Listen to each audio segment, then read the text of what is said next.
Okay, they look like inspection covers, I think. I might chuck this in my bench vise actually, make it a bit easier. Keep it steady at least anyway.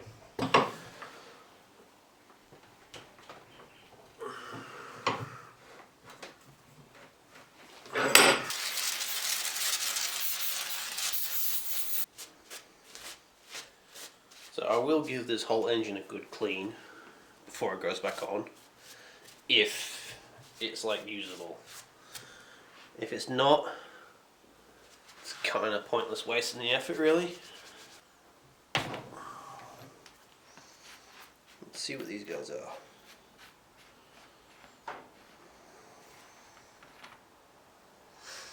Oh! It's a valve in there, so you can check the timing. Well, I can just check them back on. Which I've got no idea what that is, by the way. It's just a thing here. Maybe it's to advance the timing so it makes an easier start. Or it's a decompression valve to... Don't know, maybe it's a decompression valve. That's why it has a spring return, so it's supposed to be always like down.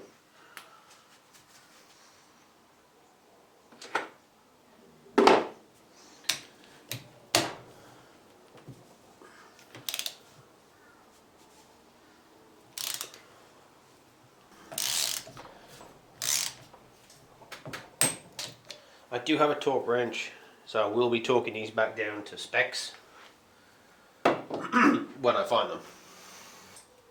What in the weird size is this? Oh, damn it. Ah, these can't be Imperial because it's in Suzuki. Suzuki? Honda. Oh, Japanese all the same. It's gonna be metric. You know, the actual good sizing. Fight me.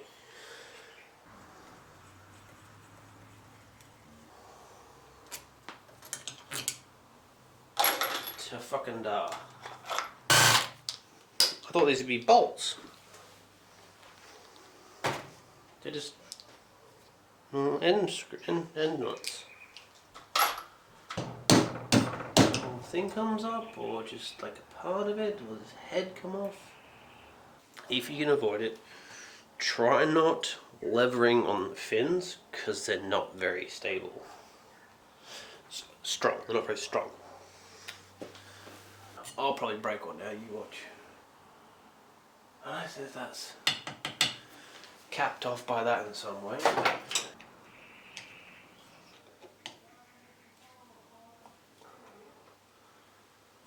Oh.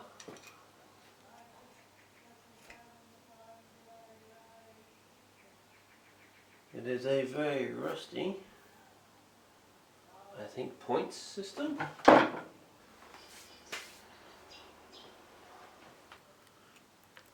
thought that wasn't supposed to be there.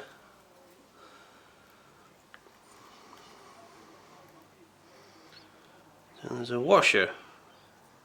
Definitely not supposed to be there. Weird.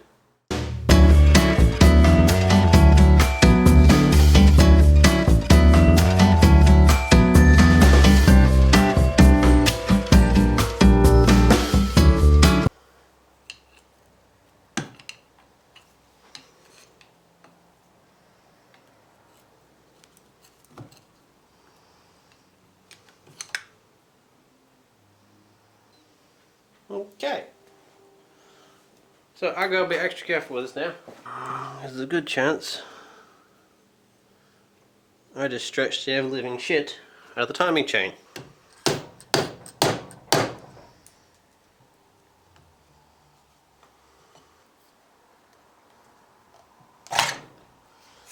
Right. Okay. Ooh. Okay. Yeah, I'll get you a better view. So that is the little guy that I almost ruined by trying to yank the head off because I thought it was a push rod valve system, not a cam. Funny. I'll put it up there. Now, I've got no idea if that's actually going to work or do anything, but it makes me feel better knowing it's there.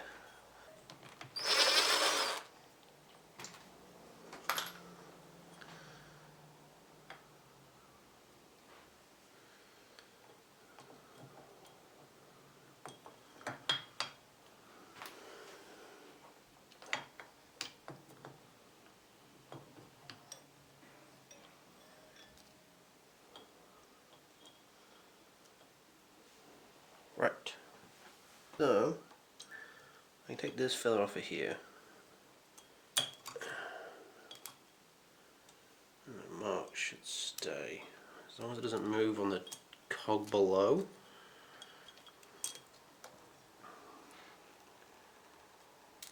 Should be okay.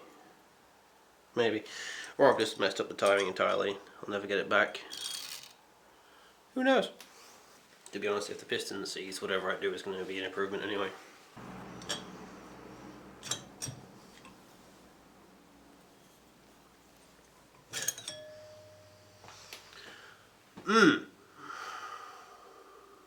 Okay. Okay. Oh, she's tasty. Oh, what even is that?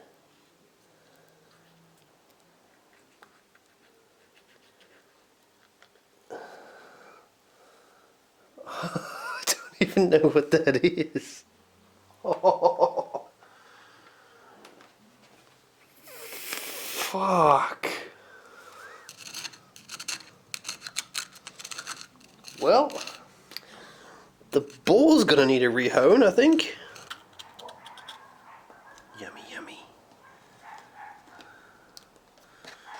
Fruit salad. Right, I'll get back to you when it's a bit neater. Hopefully the honing stone will do well. I'll get some new piston rings and hone the bore if I get the piston out without any more problems.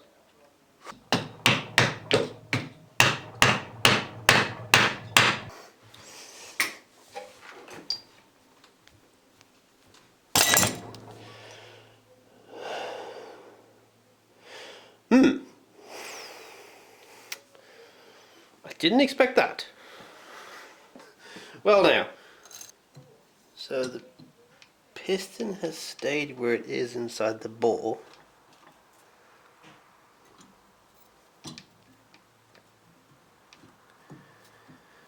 And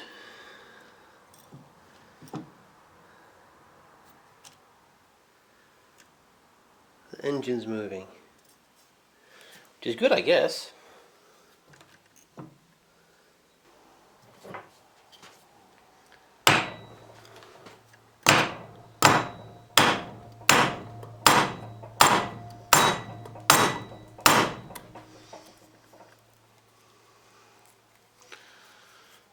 Yeah, right. I'll see what I can do.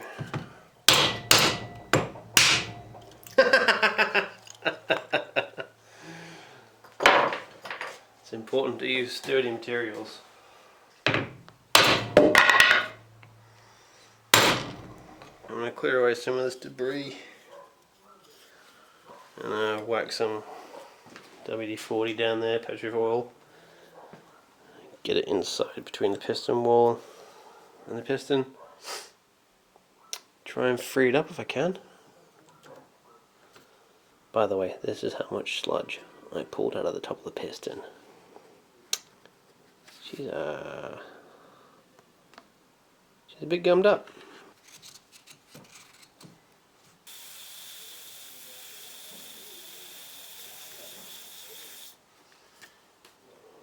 Enjoy your WD-40 bath, little fella.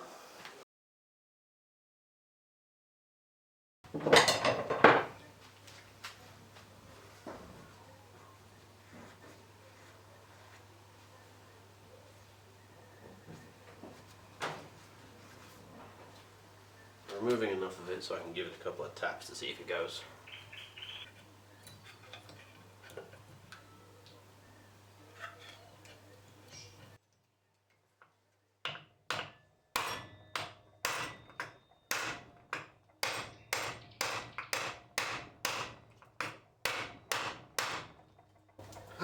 We have a success! Fuck yes. Fucking shifted. Awesome. Awesome, awesome, awesome. I'll keep going and get it out of there. Well, that didn't work.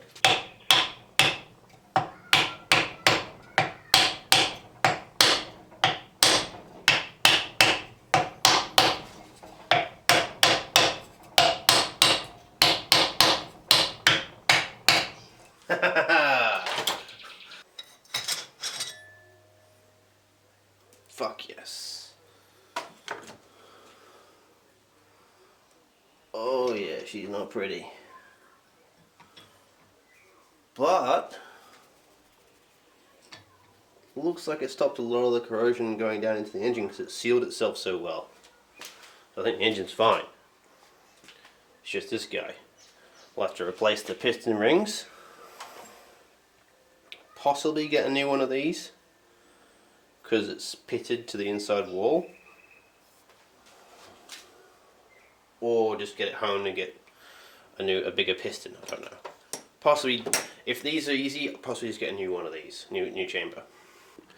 You can see how all gummed up the piston rings are, the oiler rings, compression on the scrapers.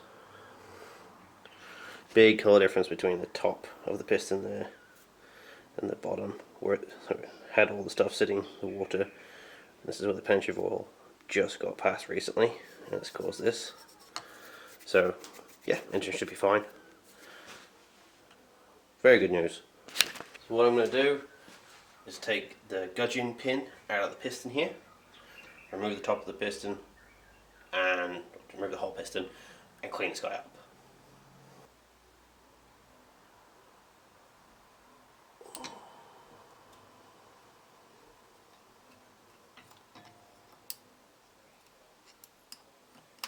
So yeah, on most the pistons, you get like a little pin like that. It retains and sits inside there to hold this gudgeon pin in place. There'll be some form of it. And then you should just be able to slide this fella out. Give it a little love tap. Okay, it's the big day. Sun is shining and the tank is clean. The tank is clean. Oh.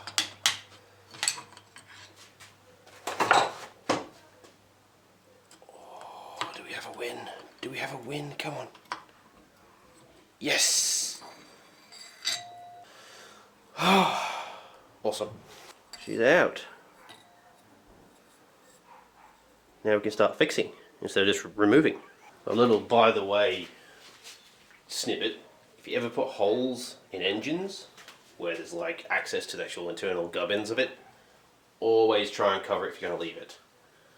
Because they can be finicky. They can get like a small amount of something in there and then it will get bound up on the cogs and just ruin the entire engine. And then again you can have an engine running with the head of a valve banging off the inside of it. God knows how long. Actually, one moment, I'll show you. Well, that was a slightly longer interval than I planned. But speaking of stuff falling into engines and messing with them, this is the piston out of my Suzuki Sierra. And as you can see, it's missing something. It drove all the way back from Brisbane to the Gold Coast on that. Which is between like 100 and 150 kilometers long trip. And it made it the whole way with a bit of smoke. So it's a crapshoot completely. Whether or not a small little bit will screw the entire engine, or whether it'll drive for ages with 3.5 pistons. Now that story time's over, we'll get back to the task at hand. What I'm going to do with this, like I said now, is I can start fixing it instead of just pulling it apart. I've ordered a new piston and I'm going to hone the bore. Now, Now, they don't make stuff for this anymore, it's too old. But the XRs fit this.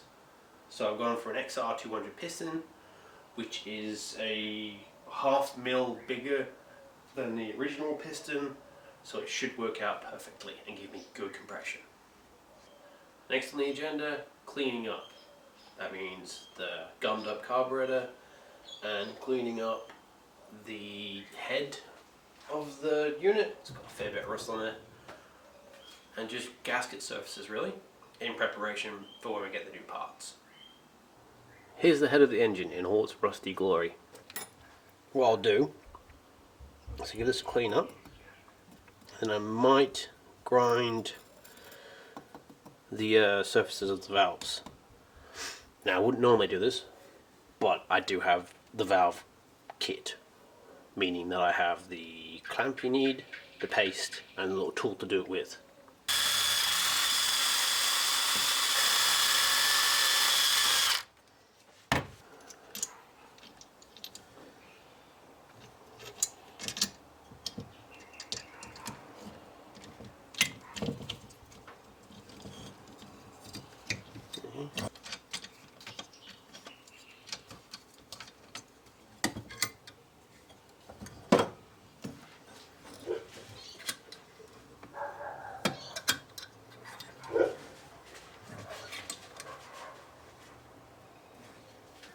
So I'm compressing the spring on top of here down.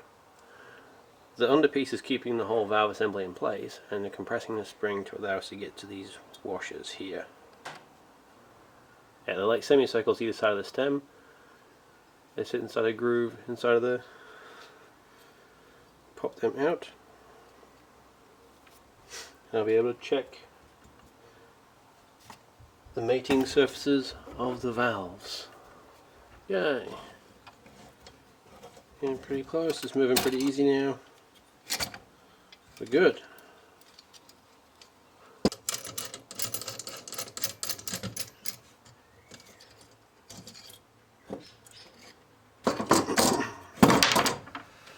Well, everything just went to shit for a second there, hang on.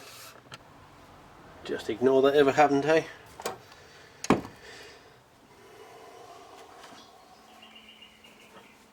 Okay. Oh wow, there's 2 springs. You're learning with me, I had no idea. It should just pop out. Let's give it some help.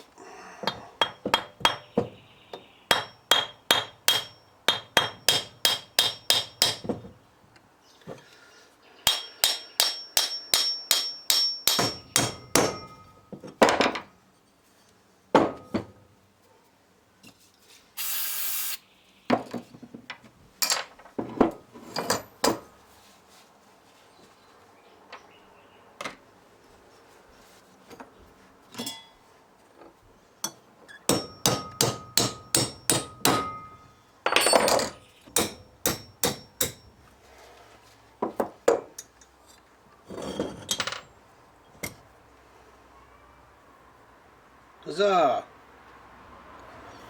Now for a good cleanup. The other side's going to be the exact same way. It's easy to tell them apart.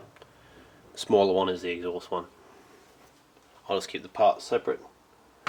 Get them both out now.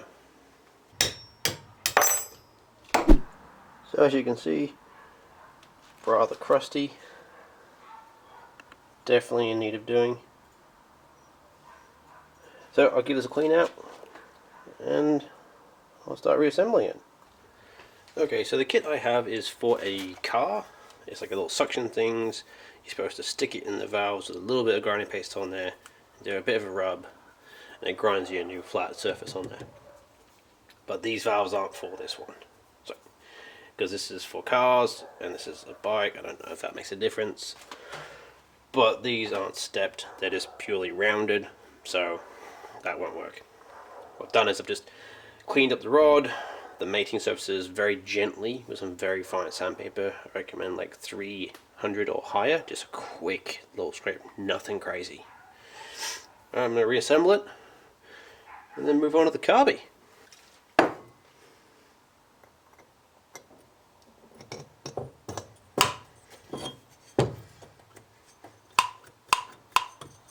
That moves a bit better now. Look at that. Big difference.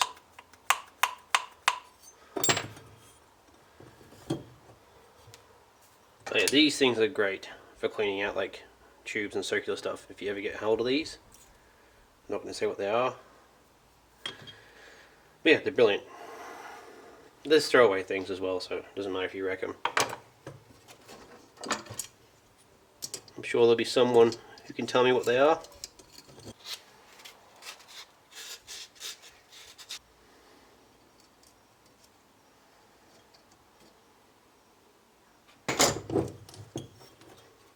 Okay, ta-da! All fixed up.